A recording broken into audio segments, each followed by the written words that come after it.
नमस्कार दोस्तों, मैं यश शर्मा हमारे YouTube चैनल CMI में आपका स्वागत करता हूं।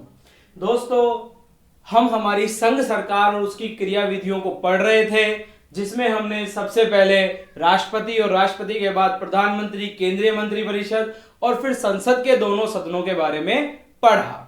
अब संसद के दोनों सदनों के बारे के पढ़ने के बाद आज हम बात करेंगे संघ के सबसे बड़े न्यायालय यानी सर्वोच्च न्यायालय की। किसकी बात करेंगे? सर्वोच्च न्यायालय, सुप्रीम कोर्ट, उच्चतम न्यायालय, इसके कई नाम है, आप चाहे जो कह सकते हैं। देखिए, इसका जो उल्लेख है वो भारतीय संविधान के अनुच्छेद 124 से 147 के बीच में दिया हुआ है और भाग 5 यानी भारतीय संविधान का भाग 5 तो संघ सरकार में है ही, मैंने आपको पहले ही बता दिया था। और सर्वोच्च न्यायालय का जो उल्लेख है वो 124 से 147 अनुच्छेद के बीच दिया गया है। देखिए, आज हम इस सर्वोच्च न्यायालय संबंधित पहले कुछ फैक्ट्स की बातें करेंगे।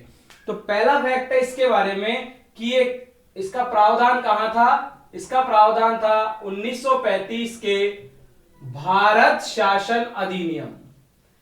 भारत शासन अधिनियम।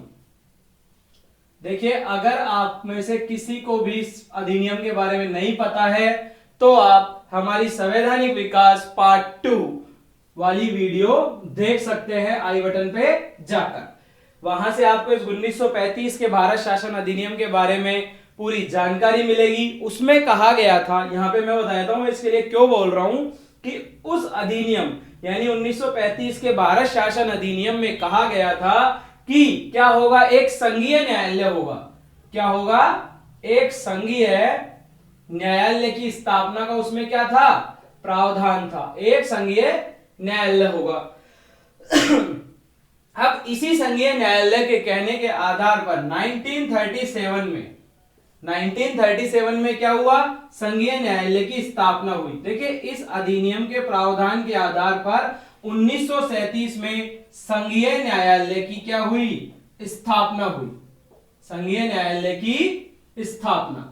अब इस संघीय न्यायालय की स्थापना होने के बाद यह संघीय न्यायालय के रूप में काम करता रहा और भारत स्वतंत्र हुआ 1947 को और 28 जनवरी 1950 से, यह डेट इंपॉर्टेंट है, 28 जनवरी 1950 से यह भी इंपॉर्टेंट है कि 1937 में संघीय न्यायालय की स्थापना हुई और 28 जनवरी 1950 से यह जो फेडरल कोर्ट, यह संघीय न्यायालय था, किसके रूप में काम कर रहा है? अब सुप्रीम कोर्ट के रूप में कार्य कर रहा है।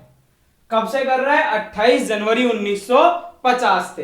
तो ये तो बात किसकी हो गई? आपके सर्वोच्च न्यायालय के पास्ट की, सर्वोच्च न्यायालय पहले क्या था और बाद में क्या बना। अब 28 जनवरी 1950 से जब यह संघीय न्यायालय के रूप में काम कर रहा है, तब क्या होता है कि आज, अब ये देखिए, स्थापना इसकी कहां की गई? तो स्थापना इसकी दिल्ली में की गई और इसका जो वर्तमान में मुख्यालय भी कहां है? दिल्ली में इसका मुख्यालय है। दिल्ली में इसका मुख्यालय है, या कहें कि दिल्ली में क्या है? इसकी पीठ। देखिए, जो न्यायालय वाले शब्द होते हैं, जो न्यायालय होते हैं, उनके लिए जो उनका भवन होता है उसको क्या बोलते हैं? पीठ भी बोला जाता है। न्यायालय जो होते हैं उनके भवन को क्या बोला जाता है? पीठ भी बोला जाता है। तो ये कहां है? दिल्ली में है। ठीक है। अब जब ये इस समय जब इसकी स्थापना हुई 28 जनवरी 1950 को, तब इसकी कंडीशन क्या थी? तो इसमें 8 न्यायाधीश थे। 8 न्यायाधीश। और 8 न्यायाधीश का मतलब क्या था? 1+7, यानी एक तो क्या थे? मुख्य न्यायाधीश और 7 अन्य न्यायाधीश। एक मुख्य प्लस 7 अन्य न्यायाधीश। अन्य न्यायाधीश। तो ये तो क्या था? हमारे जो सुप्रीम कोर्ट था, इसके बारे में हमने कुछ इंपॉर्टेंट, या कहें कि हमने इसकी शुरुआती बातें कर ली। ठीक है दोस्तों, अब कह रहे हैं ये कि आज वर्तमान में अगर हम देखें कि 8 न्यायाधीश पहले थे और वर्तमान में कितने हैं, हम कह सकते हैं वर्तमान में 34 हैं। 2019 तक 31 थे, 2019 के बाद 2019 में क्या किया? 34 कर दिया। अब क्या है इनका प्रावधान 1+33। आप कहेंगे कि मैं 1 और फिर 33 बाद में क्यों लिखता हूं, क्योंकि एक तो सीजेआई होगा, एक तो क्या होगा, सीजेआई होगा, और बाकी अन्य क्या होंगे, न्यायाधीश होंगे। अब अगर आप कहें कि भारत के मुख्य न्यायाधीश कौन है, तो भारत के जो सीजेआई हैं वो कौन है, भारत के सीजेआई शरद अरविंद बोबड़े, शरद अरविंद बोबड़े। और इस जो सुप्रीम कोर्ट के पहले सीजेआई थे, प्रथम सीजेआई या पहला सीजेआई आप कह सकते हैं इसको, प्रथम जो सीजेआई थे वो थे सर एलिजा इम्फे।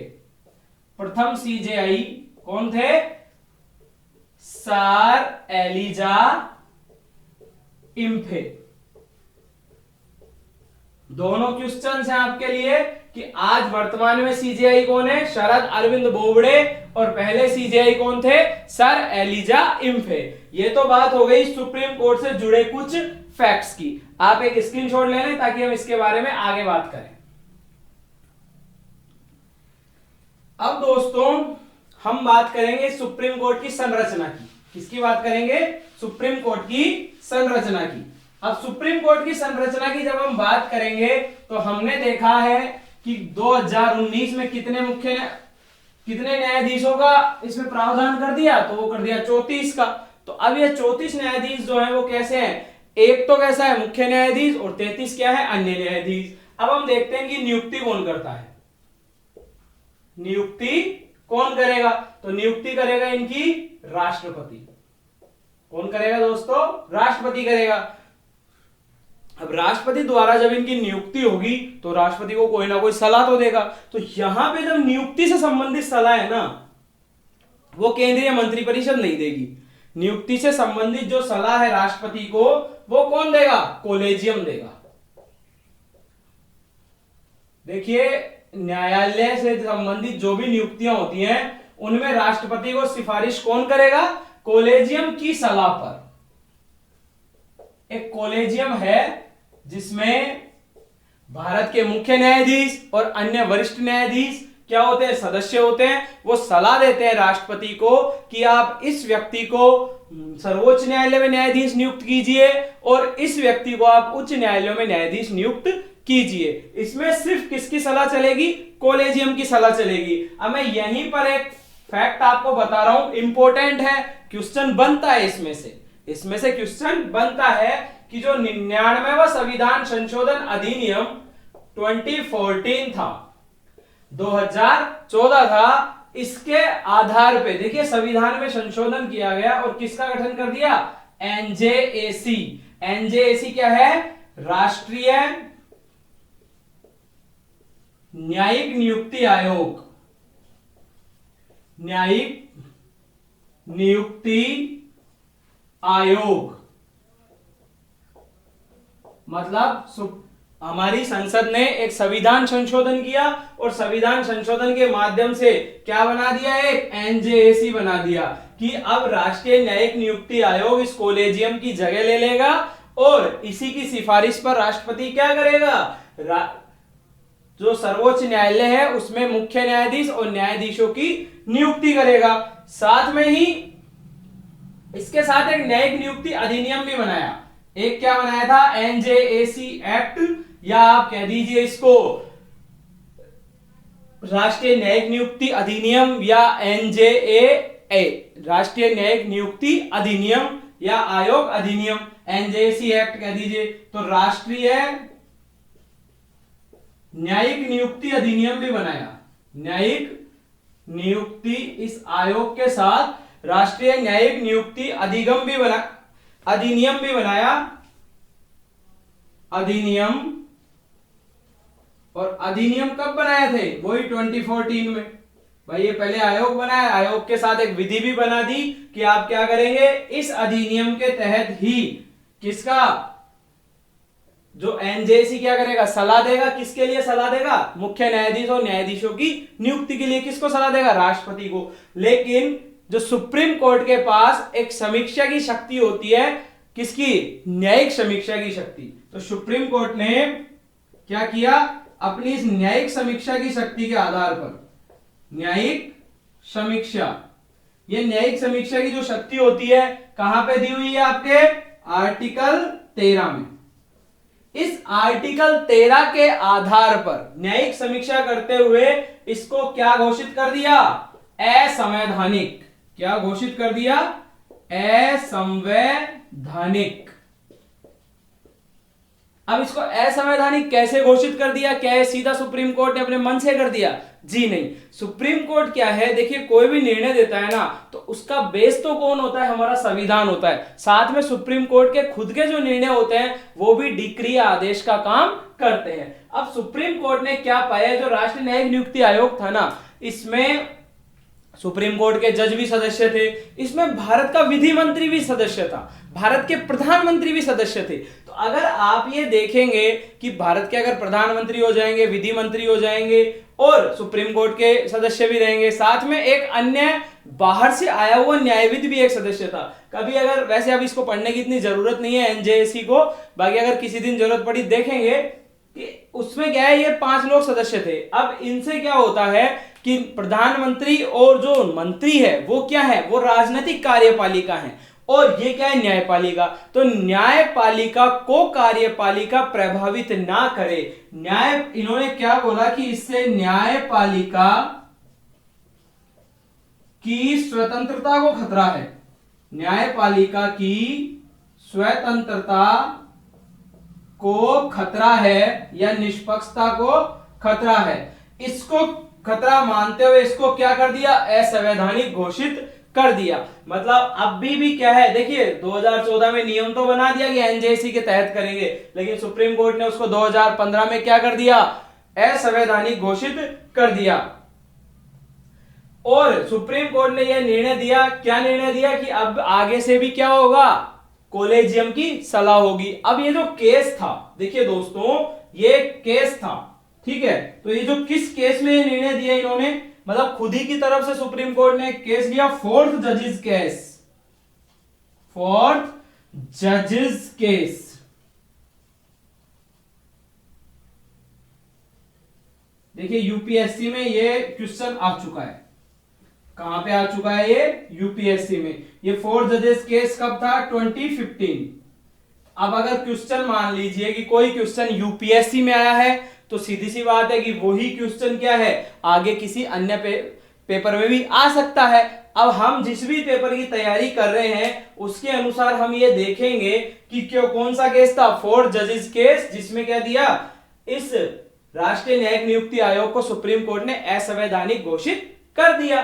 अब असंवैधानिक घोषित करने के बाद ये जो पहले वाली सिस्टम है, कोलेजियम सिस्टम या कोलेजियम की सलाह, यही फिर से क्या हो गया, लागू हो गई। अब ये तो क्या है आपका, न्यायाधीशों की नियुक्ति के बारे में बात कर ली।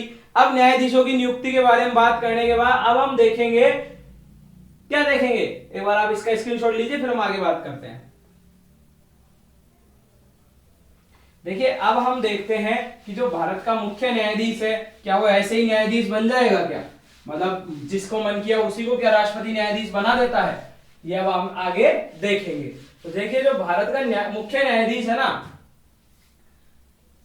चीफ जस्टिस ऑफ इंडिया, मुख्य न्यायाधीश, या आप कहें इसको सीजेआई, सीजेआई, मुख्य न्यायाधीश जो है, सीजेआई जो है, नियुक्ति तो इसकी भी राष्ट्रपति कर रहा है, इसकी भी नियुक्ति कौन कर रहा है, राष्ट्रपति कर रहा है। किसकी सलाह पे, कोलेजियम की सलाह पे। लेकिन किसको नियुक्त करेगा, ये करेगा वरिष्ठतम न्यायाधीश को नियुक्त,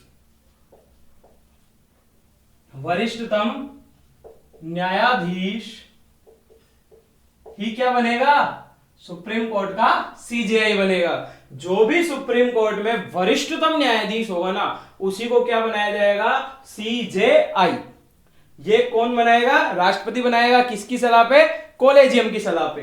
तो ये सब तो कहां लिखा हुआ है, आर्टिकल 124 में। देखिए इसकी जो संरचना है ना न्यायालय की, ये सब कहां दिया, आर्टिकल 124 में। और एक आप इंपॉर्टेंट फैक्ट देख लीजिए कि एनजेएसी जो था ना आयोग, एनजेएसी जो था, इसका वर्णन कहां दिया हुआ था आपके 124A में। एनजेएसी का वर्णन कहां दिया हुआ था, 124A में। और एनजेएसी के कार्य, वही राष्ट्रीय न्यायिक नियुक्ति आयोग के कार्य कहां दिए हुए थे?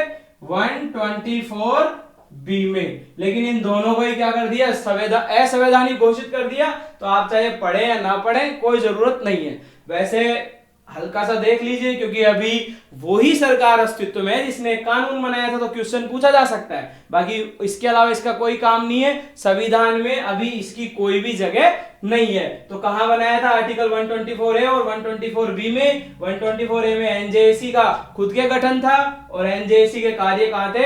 124 बी में। अब ये तो बात हो गई हमारे मुख्य न्यायाधीश की। तो मुख्य न्यायाधीश तो कौन बनेगा? वरिष्ठतम न्यायाधीश बनेगा। अब अन्य न्यायाधीश कौन बनेंगे? तो इसकी जो योग्यता होगी ना अन्य न्यायाधीशों की योग्यता में पहली बात तो वही है, भारत का नागरिक। ठीक है। और इंपॉर्टेंट चीज, न्यूनतम जो उम्र है, क्या है? न्यूनतम उम्र, इसका क्या नहीं है? उल्लेख ही नहीं है। न्यूनतम उम्र इसके लिए सीजेआई बनने या सुप्रीम कोर्ट का न्यायाधीश बनने के लिए किसी भी प्रकार की न्यूनतम उम्र का उल्लेख नहीं है। इसकी योग्यता होगी पहली तो भारत का नागरिक, दूसरा है किसी हाई कोर्ट में 5 साल तक जज रहा हो।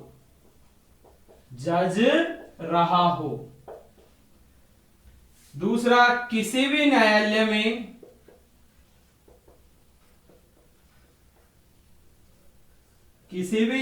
में 10 वर्ष तक अधिवक्ता रहा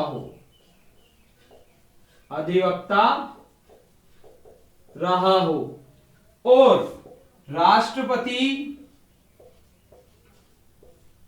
की नजरों में सम्मानित न्यायविद हो।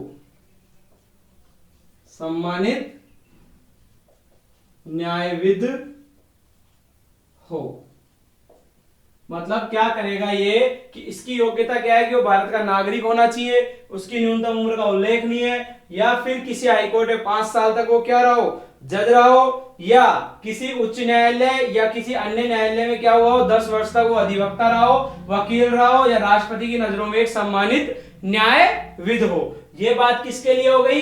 ये तो सीजीआई के लिए थी, और ये न्यायाधीशों की योग्यता है। ये किसकी योग्यता है? न्यायाधीशों की योग्यता। ये बात हो गई हमारी। स्क्रीनशॉट लेना चाहें तो ले लीजिए आप। अब बात करेंगे हम इनकी शपथ की। देखिए, न्यायाधीश हो या मुख्य न्यायाधीश हो, सबके लिए एक ही शपथ है। और शपथ क्या है इनकी? वही है कि हम संविधान का पालन करेंगे। ठीक है। तो शपथ भारत के संविधान के प्रति सच्ची श्रद्धा व निष्ठा,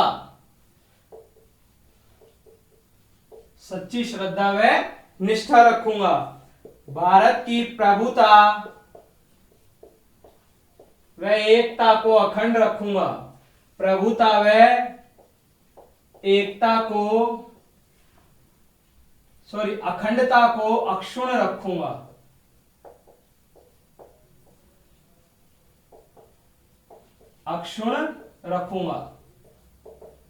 मतलब ये कह रहा है कि मैं भारत के संविधान के प्रति सच्ची श्रद्धा व निष्ठा रखूंगा और एकता और अखंडता और प्रभुता को अक्षुण्ण रखूंगा। अपने पद के कर्तव्यों का बिना किसी भय या पक्षपात, अनुराग या द्वेष के पालन करूंगा। अनुराग या द्वेष के पालन करूंगा। अनुराग या द्वेष के पालन करूंगा और संविधान और विधियों के अनुसार न्याय करूंगा। संविधान और विधियों के अनुसार न्याय करूंगा। विधियों के अनुसार क्या करूंगा? न्याय करूंगा। न्याय करूंगा मतलब ये कह रहा है कि मैं भारत के संविधान के प्रति तो क्या रखूंगा? सच्ची श्रद्धा और निष्ठा, यानी संविधान का पालन हमेशा करूंगा। भारत की प्रभुता और अखंडता को अक्षुण्ण रखूंगा।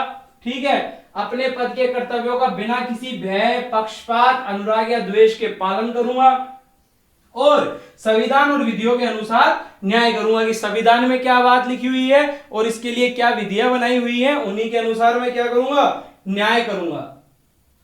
ठीक है दोस्तों, इसकी शपथ हो गई। अब बात करते हैं इसके वेतन और भत्तों की। अब जो वेतन और भत्ते हैं ना, सबसे इंपॉर्टेंट बात कि जो वेतन भत्ते, वेतन एवं भत्ते, तो इनको क्या है? सारी सुख सुविधाएं मिलती हैं और किसके तहत मिलती है? आर्टिकल 125 के तहत। सबसे इंपॉर्टेंट बात, संचित निधि पर भारित है।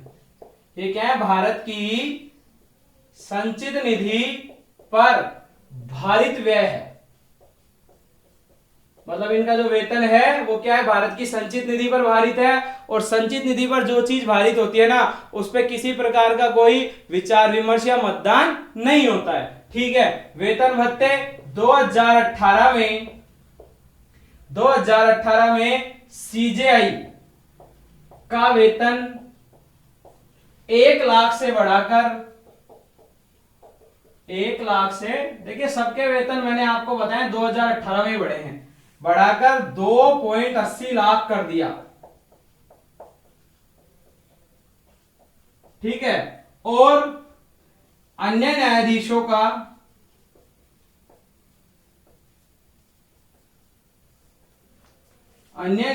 का वेतन 90,000 से बढ़ाकर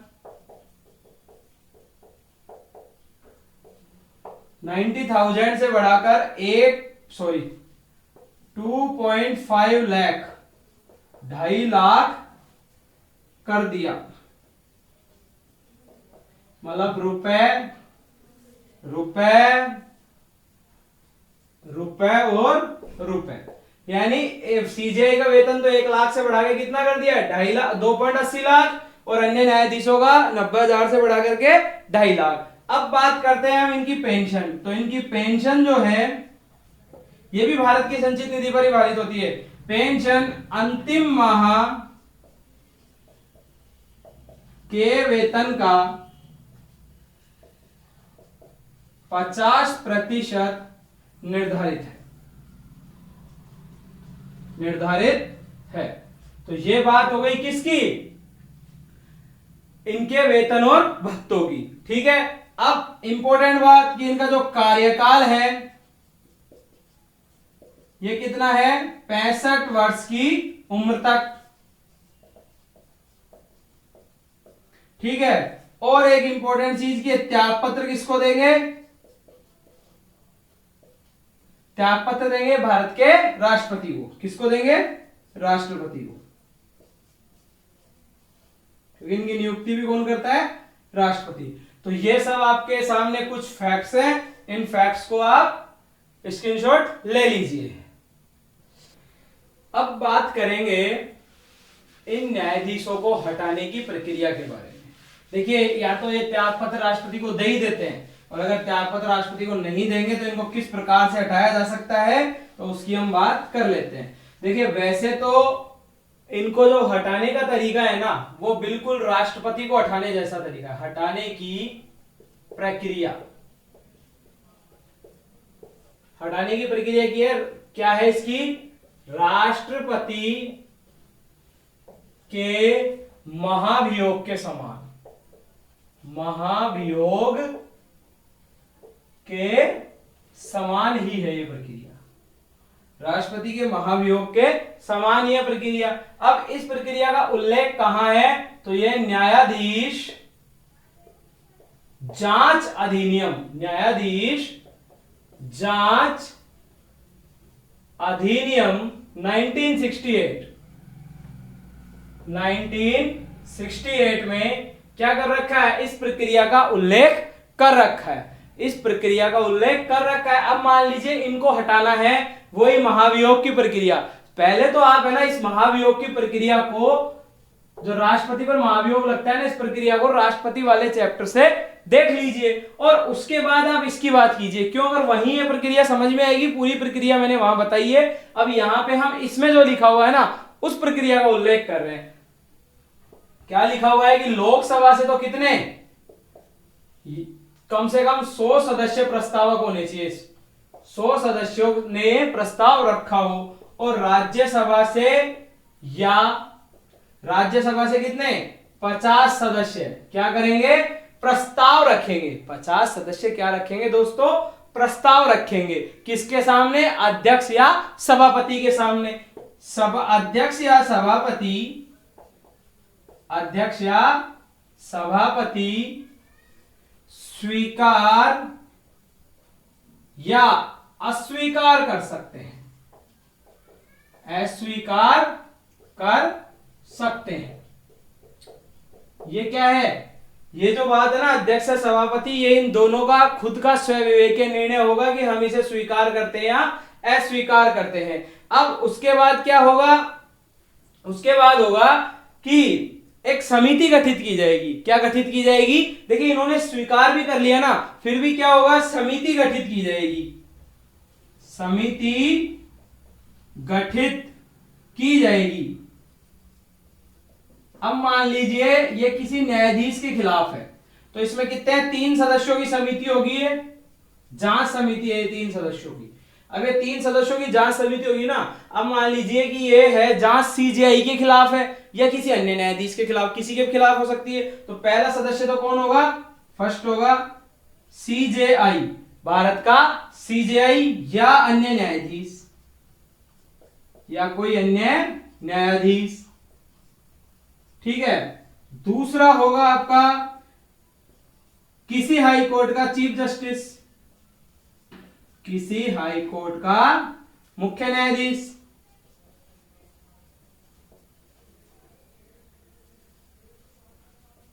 और एक क्या होगा आपका कोई भी प्रतिष्ठित न्यायविद। ये 3 लोग होंगे। अब इन तीनों की जो जांच समिति है ये इसकी जांच करेगी, और अगर जांच सही पाई जाती है तो इसके बाद की प्रक्रिया, तो मैं यहां से इसको हटा देता हूं, जांच के बाद की जो प्रक्रिया होगी वो क्या होगी, वो ये होगी कि जांच करने के बाद विशेष बहुमत से, विशेष बहुमत से दोनों सदन क्या करेंगे, इसको पारित करेंगे, दोनों सदन पारित करेंगे, दोनों सदन इसको पारित करेंगे विशेष बहुमत से। और विशेष बहुमत से पारित करने के बाद राष्ट्रपति हटाने का आदेश जारी करेगा, हटाने का आदेश जारी करेगा। अब देखिए एक जस्टिस को हटाने की प्रक्रिया इतनी विकट है, बिल्कुल भारत के राष्ट्रपति को हटाने के समान है। इसीलिए ना तो आज तक किसी राष्ट्रपति पे महाभियोग लगा है और किसी भी जज पर भी आज तक महाभियोग नहीं लगा है, महाभियोग आज तक किसी भी जज पर नहीं लगा है। तो ये आप स्क्रीनशॉट ले लीजिए एक बार इसका। अब इसके बाद हम बात करेंगे सुप्रीम कोर्ट में क्या होता है कि कभी कभी कुछ कार्यकारी न्यायाधीश, कुछ तदर्थ न्यायाधीश, इनकी क्या होती है, नियुक्ति होती है। क्या होती है, नियुक्ति होती है। सबसे पहले हम बात करेंगे कार्यकारी मुख्य न्यायाधीश की, कार्यकारी मुख्य न्यायाधीश।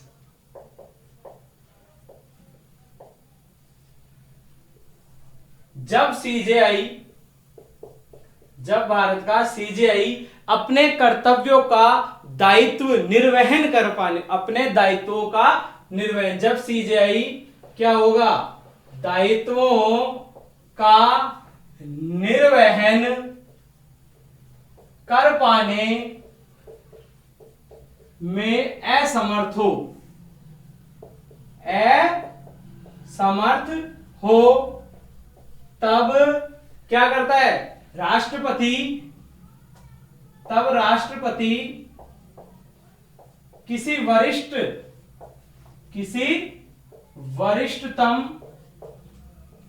न्यायाधीश को सीजेआई नियुक्त करता है। लेकिन कैसा? कार्यकारी सीजेआई नियुक्त करता है। कब करता है? जब ये अपने दायित्वों का निर्वहन कर पाने में असमर्थ हो जाए। मान लीजिए अनुपस्थित है या इसकी हालत ठीक नहीं है, तबीयत ठीक नहीं है सीजेआई की, और अभी उनको उम्र उनकी पूरी नहीं हुई है 65 साल, उनको आप उनके पद से सेवानिवृत्त भी नहीं कर सकते। तब इस समय क्या होगा कि राष्ट्र या तो वो देखिए सीजेआई अगर खुद ही उनको लगेगा कि मैं अपना कार्य कर पाने में असमर्थ हूं तो त्याग पत्र दे देते हैं। अगर ऐसा उन्हें लग पाता है कि हाँ मैं कुछ दिनों में ठीक हो जाऊंगा लेकिन अभी भारत को एक सीजेआई की जरूरत है, तो राष्ट्रपति क्या करता है? वरिष्ठतम न्यायाधीश को कार्यकारी सीजेआई नियुक्त कर देता है। फिर दूसरा है आपका इसमें तदर्थ न्यायाधीश। अभी जो तदर्थ न्यायाधीश है ना, तो तदर्थ न्यायाधीश के लिए क्या होता है कि कभी कभी कोरम पूरा कर, देखिए सुप्रीम कोर्ट में मान लीजिए न्यायाधीशों की बहुत ज्यादा कमी हो गई, तो कोरम पूरा करने के लिए किसी हाई कोर्ट के जज को सीजेआई द्वारा सुप्रीम कोर्ट में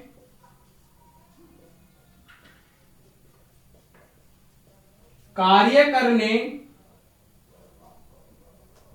सुप्रीम कोर्ट में कार्य कब? अनिश्चित काल। देखिए जो तदर्थ होता है ना, ये तदर्थ, इस शब्द का मतलब ये अस्थायी है। क्या है? अस्थायी है। अस्थायी अब क्या हुआ? किसी हाई कोर्ट के जज को सीजेआई द्वारा सुप्रीम कोर्ट में अनिश्चित काल के लिए तदर्थ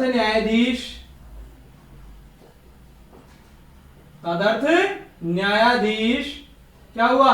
नियुक्त करवा दिया गया। राष्ट्रपति जी ही करेंगे नियुक्त तो, लेकिन सीजेआई क्या करेगा? एक किसी हाई कोर्ट के जज को आदेश देगा कि आप कुछ दिनों के लिए सुप्रीम कोर्ट में तदर्थ न्यायाधीश बन जाइए।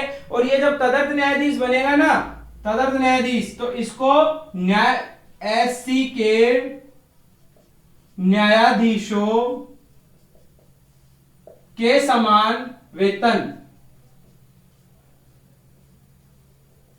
व सुविधाएं, मतलब जो भी भत्ते वगैरह होते हैं ये किसके समान मिलेंगे? एससी के जजेस के समान। और सामान्यतः क्या होता है कि अगर किसी तदर्थ न्यायाधीश की नियुक्ति की भी गई है तो फिर उन्हीं न्यायाधीशों के बल पर सुप्रीम कोर्ट, सामान्यतः होता है, हमेशा नहीं होता है, उन्हीं न्यायाधीशों के बल पर फिर सुप्रीम कोर्ट क्या है? अपना कोरम पूरा कर लेता है, अपने सदस्यों की संख्या पूरी कर लेता है। उन्हीं की नियुक्ति राष्ट्रपति जी से किस आधार पर करवा देता है? सुप्रीम कोर्ट के न्यायाधीशों के आधार पर। अब देखिए कमी कैसे हुई? मान लीजिए सुप्रीम कोर्ट के कुछ जज एक साथ छुट्टी पे चले गए और छुट्टी इतनी बड़ी हो गई उनकी कि कोरम भी पूरा नहीं हो पा रहा है, तो कोरम पूरा करने के लिए क्या करेगा? सर्वोच्च न्यायालय के हाई कोर्ट के किसी जज को बुला करके अपना कोरम पूरा करता है। जो निश्चित कोरम होता है उसको पूरा करने के लिए उसको तदर्थ न्यायाधीश बनवा देता है, और उसके वेतन कैसे हो जाते हैं? सुप्रीम कोर्ट के अन्य न्यायाधीशों के समान ही उसके वेतन हो जाते हैं। आप एक स्क्रीनशॉट लें। अब बात करते हैं सेवानिवृत्त न्यायाधीश। किसकी बात करेंगे हम? सेवानिवृत्त न्यायाधीश। मतलब जो सेवानिवृत्त हो चुके हैं न्यायाधीश, उनको भी देखिए कार्य करने के लिए सुप्रीम कोर्ट बुला लेता है। सेवानिवृत्त जो हो चुके हैं, सेवानिवृत्त न्यायाधीश, अब इनके लिए क्या करेंगे? राष्ट्रपति की पूर्वानुमति, राष्ट्रपति की पूर्वानुमति तथा संबंधित व्यक्ति, क्योंकि वो जज रह चुके थे अब वो जज नहीं है, संबंधित व्यक्ति की सहमति पर सीजेआई सुप्रीम कोर्ट में कार्य करने का अनुरोध करता है। क्या करता है? अनुरोध करता है। अब क्या करेगा ये करेगा, राष्ट्रपति जी से पूर्व अनुमति ले लेगा और अनुमति लेने के बाद उस व्यक्ति से भी सहमति लेगा और सहमति लेने के बाद उसको क्या कहेगा कि आप सुप्रीम कोर्ट में आइए और कार्य कीजिए। तो ये हो गया तीनों तरह के न्यायाधीश। अब बात करते हैं उच्चतम न्यायालय की स्वतंत्रता की। मतलब उच्चतम न्यायालय को देखिए स्वतंत्र रखना आवश्यक है, क्योंकि अगर उच्चतम न्यायालय स्वतंत्र नहीं रहेगा तो फिर क्या हो जाएगा? उच्चतम न्यायालय स्वतंत्र नहीं रहेगा तो इस पर कार्यपालिका और राजनीति का बोझ बढ़ जाएगा, जिससे इसके निर्णय निष्पक्ष नहीं रहेंगे। तो बात करते हैं हम उच्चतम न्यायालय की स्वतंत्रता। देखिए इसकी स्वतंत्रता किस प्रकार से है वो हम देख लेते हैं। ठीक है, अब उच्चतम न्यायालय की स्वतंत्रता हम देख रहे हैं और स्वतंत्रता में हम बात करेंगे सबसे पहली कि नियुक्ति का तरीका। नियुक्ति का तरीका देखिए, ये मैंने आपको बता ही दिया कि नियुक्ति कैसे होगी, कॉलेजियम सिस्टम के द्वारा। और कॉलेजियम सिस्टम देखिए सरकार ने कोशिश भी की थी इसमें अड़ंगा लगाने की, एनजेसी बना करके, तो उसको सुप्रीम कोर्ट ने क्या कर दिया था? असंवैधानिक घोषित कर दिया था। दूसरा है इनका कार्यकाल। देखिए सुप्रीम कोर्ट के जजेस का क्या होता है? कार्यकाल होता है ना, तो कार्यकाल कैसा होता है? सुरक्षित होता है। कार्यकाल की सुरक्षा कब तक? 65 वर्ष तक। 65 वर्ष तक ये जज रहेंगे। ये कॉलेजियम के आधार पे होगी इनकी नियुक्ति। ठीक है, नेक्स्ट क्या है? नेक्स्ट आपके निश्चित सेवा शर्तें। निश्चित सेवा शर्तें यानी इनका वेतन भत्ता और सुविधाएं किस पर होंगी? संचित निधि पर भारित। संचित निधि पर भारित। ठीक है, ये तो किस पर हो गई? निश्चित सेवा शर्तें जो है इनकी, इनका वेतन भत्ता और ये सारी चीजें किस पे भारित है? संचित निधि पर भारित। न्यायाधीशों के आचरण की कोई जांच नहीं होती है। आचरण की जांच नहीं। न्यायाधीशों का जो आचरण होता है इसकी कोई जांच नहीं हो सकती। आप सीधा उन पर केवल महाभियोग की प्रक्रिया का ही प्रयोग कर सकते हैं। नेक्स्ट है सेवानिवृत्ति के बाद वकालत पर रोक। मतलब जो सुप्रीम कोर्ट के न्यायाधीश और मुख्य न्यायाधीश होते हैं वो सेवानिवृत्ति के बाद क्या नहीं कर सकते? वकालत नहीं कर सकते। सुप्रीम कोर्ट है, इसके न्याय क्षेत्र में संसद द्वारा कटौती संभव नहीं। न्याय क्षेत्र में कटौती संभव नहीं, मतलब जो अभी पूरा हिंदुस्तान इसके न्याय क्षेत्र में है तो वो बाद में भी क्या है? इसी के न्याय क्षेत्र में रहेगा। और लास्ट जो है इंपॉर्टेंट बात वो क्या है कि ये कार्यपालिका से स्वतंत्र है। कार्यपालिका से स्वतंत्र है। आप इसका स्क्रीनशॉट लीजिए एक बार। कार्यपालिका स्वतंत्र यानी इसकी जो कार्यविधि है वो राजनीतिक और प्रशासनिक कार्यपालिका दोनों से ही अलग है, स्वतंत्र है। अब बात करते हैं हम उच्चतम न्यायालय के कुछ विशेष अधिकारों की। उच्चतम न्यायालय जो है उसके क्या है? कुछ विशेष अधिकार है, कुछ उसकी शक्तियां हैं, तो उनके बारे में हम बात कर लेते हैं। तो शक्तियां प्लस विशेषाधिकार।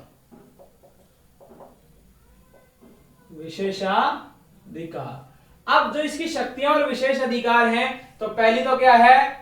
मूल अधिकारिता। अब जो इसकी मूल अधिकारिता है ना, वही इसकी सबसे बड़ी शक्ति है।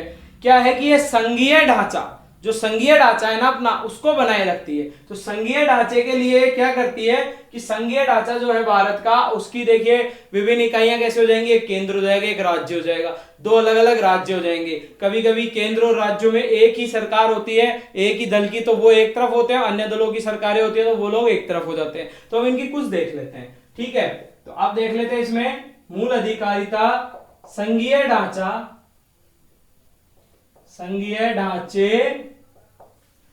की विभिन्न इकाइयां, ये इसकी पहली अधिकारिता, विभिन्न इकाइयां। और ये इकाइयां क्या है, तो एक तो क्या है आपका केंद्र व किसी राज्य के मध्य, किसी राज्य के मध्य विवाद, ठीक है। दूसरा है आपका केंद्र प्लस कुछ राज्य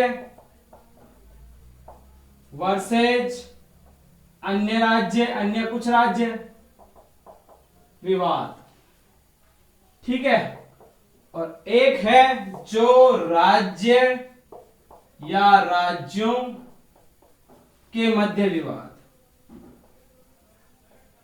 के मध्य विवाद, ठीक है। इसके अलावा है आपका, तो इसकी मूल अधिकारिता क्या हो गई, ये तीनों हो गई। संघीय ढांचे में तो संघीय ढांचे की विभिन्न इकाइयां, जैसे केंद्र और किसी एक राज्य के मध्य किसी बात पर विवाद हो जाए, मान लीजिए केंद्र के साथ कुछ राज्य साथ है, कुछ राज्य अलग है, उनके मध्य किसी बात पर विवाद हो जाए, या किसी राज्य का किसी राज्य से विवाद हो जाए, तो इन तीनों स्थितियों में जो अंतिम निर्णय देगा वो कौन देगा, आपका सुप्रीम कोर्ट देगा, ठीक है। अब क्या है इसका नेक्स्ट, न्यायाधीश, जो इसका न्यायाधिकार है ना, न्यायाधीश क्षेत्राधिकार, क्या है, न्यायाधीश क्षेत्राधिकार,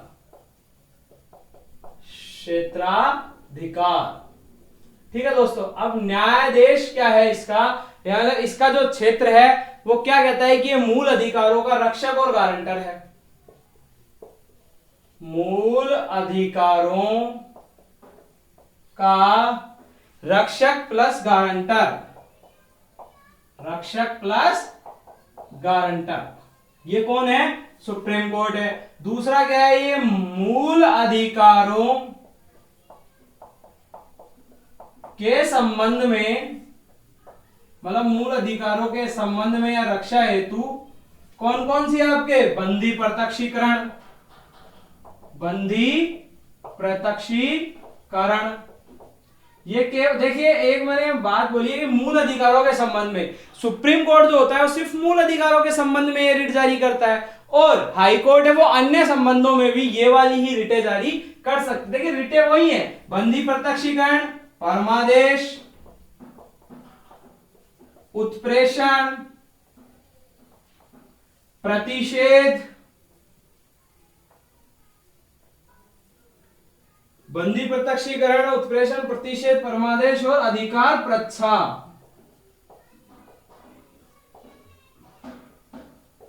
अधिकार प्रच्छा, ये रिट जारी कर सकता है, रिट जारी कर सकता है, ठीक है। ये वाली रिटें क्या है, इसने जारी कर दी मूल अधिकारों के संबंध में, तो क्या हो गया इसका न्यायाधीश क्षेत्राधिकार, ठीक है। अब है सुप्रीम कोर्ट, और ये ही जो, अगर आपको इनमें से किसी भी रिट के बारे में पता नहीं है ना, एनी रिट, तो आप कहां पे जाएंगे, आप आई बटन पे आप क्लिक करेंगे, और आई बटन पे क्लिक करके मूल अधिकार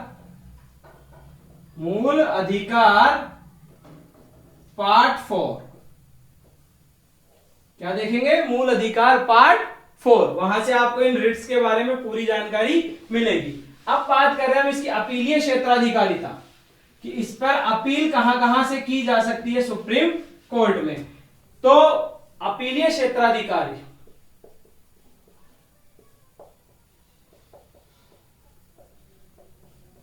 अपीलीय क्षेत्राधिकार, तो अपीलीय क्षेत्राधिकार क्या है, एक तो देखिए इसका संपूर्ण भारत है, मतलब संपूर्ण भारत में कहीं पर भी कोई भी व्यक्ति संपूर्ण भारत से क्या अपील कर सकता है। अब किस किस तरीके से होगा, तो एक तो क्या है, संपूर्ण भारत का इसका क्षेत्राधिकार हो गया, और ये सर्वोच्च अपीलीय न्यायालय, इससे बड़ा कोई अपीलीय न्यायालय भारत में नहीं है। जो पहले ब्रिटेन का प्रिवी काउंसिल होता था ना, वैसा का वैसा भारत के सुप्रीम कोर्ट का मॉडल है। तो एक तो क्या है, संवैधानिक मामलों में, संवैधानिक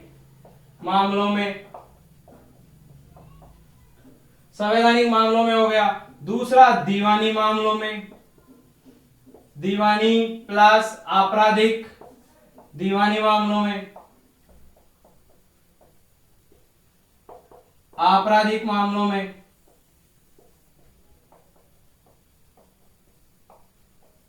ठीक है। और एक है विशेष अनुमति द्वारा अपील,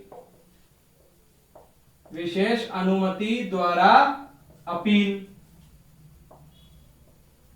अब देखिए संवैधानिक मामलों में तो हो ही जाएगी सीधे सुप्रीम कोर्ट में, और विशेष अनुमति यानी सुप्रीम कोर्ट की अनुमति से ही क्या कर सकते हो आप, अपील कर सकते हो। और इन दोनों मामलों में क्या है, उच्च न्यायालय निर्धारित करता है, उच्च न्यायालय निर्धारित करता है,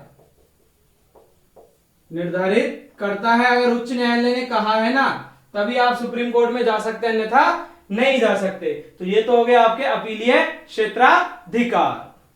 स्क्रीनशॉट लीजिए आप इसका। अब इसका सलाहकार क्षेत्राधिकार क्या है, इसका जो सलाहकार है कि मतलब ये किस मामले में सलाह देगा, किस मामले में सलाह नहीं देगा। तो ये क्या करता है कि सलाहकार, सलाहकार जो इसका क्षेत्राधिकार है, क्षेत्राधिकार। अब ये जो सलाहकार क्षेत्राधिकार है ना, ये है आर्टिकल 143। अब देखिए ये इंपॉर्टेंट चीज है, ये कह रहा है कि जब राष्ट्रपति इससे क्या है, सलाह मांग रहा है, क्या कर रहा है, सलाह मांग रहा है। तो एक तो किस पे मांग ली उसने, सार्वजनिक महत्व के मामलों पर सलाह, महत्व के मामलों पर सलाह। और दूसरी क्या है, उसने मांग ली संवैधानिक मामलों पर सलाह।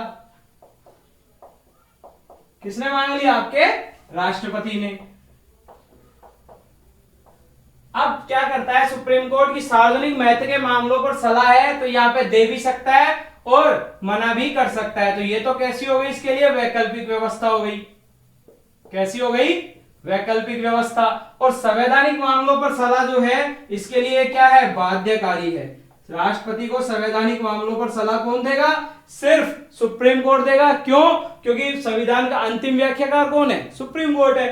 संवैधानिक मामलों पर सलाह देने के लिए क्या है, बाध्यकारी है, और सार्वजनिक महत्व के मामलों पर क्या है, बाध्यकारी नहीं है। लास्ट है इसका अभिलेखीय न्यायालय है। जो सुप्रीम कोर्ट के डिसीजन होते हैं, एससी के निर्णय, डिक्री या आदेश, निर्णय, डिक्री या आदेश अभिलेख रूप में, अभिलेख रूप में क्या है, रखे जाएंगे, रखे जाएंगे। ठीक है, क्या करेंगे, एससी के निर्णय, डिक्री या आदेश अभिलेख रूप में रखे जाएंगे। मतलब अगर मान लीजिए आज सुप्रीम कोर्ट ने किसी न्याय मामले में क्या दिया, निर्णय दिया अपना, और ऐसा ही समान मामला अगर उच्च न्यायालय के संदर्भ में आता है तो उच्च न्यायालय उसमें निर्णय देते समय इस निर्णय, डिक्री या आदेश को क्या है, ध्यान में रखते हुए ही निर्णय देगा। क्योंकि इसका जो निर्णय है ना वो भी एक तरह की विधि ही मानी जाती है। सुप्रीम कोर्ट का जो निर्णय है वो भी एक तरह की क्या है, विधि ही मानी जाती है। अब नेक्स्ट है आपका सुप्रीम कोर्ट की न्यायिक समीक्षा की शक्ति। न्यायिक समीक्षा की शक्ति, न्यायिक समीक्षा तो किसके तहत करेगा, आपके आर्टिकल 13 और 32 के तहत, 13 एंड 32। और क्या है, संवैधानिक व्याख्या करेगा, संवैधानिक व्याख्या। जो संवैधानिक व्याख्या करेगा ना, ये सुप्रीम कोर्ट ही क्यों करता है, क्योंकि यह अंतिम व्याख्याकार है, अंतिम व्याख्याकार। मान लीजिए किसी हाई कोर्ट ने भी अगर संविधान के संबंध में कोई निर्णय दिया ना, उसको सुप्रीम कोर्ट पलट सकता है, क्योंकि ये क्या है, अंतिम व्याख्याकार है।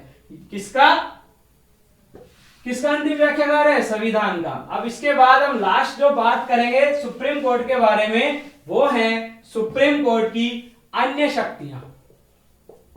सुप्रीम कोर्ट की क्या है, अन्य शक्तियां, और शक्तियों क्या कर रहे हैं हम बात। पहला क्या है, राष्ट्रपति या उपराष्ट्रपति के निर्वाचन के विवाद, निर्वाचन के विवाद कौन देखता है, सिर्फ सुप्रीम कोर्ट देखेगा, राष्ट्रपति या उपराष्ट्रपति के निर्वाचन का विवाद। ठीक है, यूपीएससी के अध्यक्ष एवं सदस्यों के आचरण पर नजर, सदस्यों के आचरण पर नजर कौन रखेगा, सुप्रीम कोर्ट रखेगा, आचरण में नजर रखेगा और उसकी क्या करेगा, जांच, नजर व जांच। मतलब अगर कुछ गलत पाया जाता है, किसी प्रकार के भ्रष्टाचार की लिप्तता पाई जाती है, तो जांच कौन करेगा, सुप्रीम कोर्ट करेगा। स्वयं के निर्णयों की समीक्षा, स्वयं के निर्णयों की समीक्षा।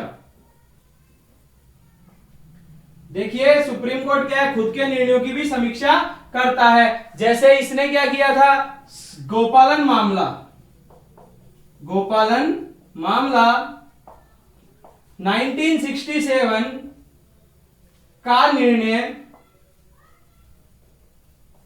केशवानंद भारतीवाद, केशवानंद भारतीवाद 1973 में बदल दिया, बदल दिया। ठीक है दोस्तों, और अंतिम बात इसकी क्या है कि ये देश के सभी न्यायालयों पर नियंत्रण करता है।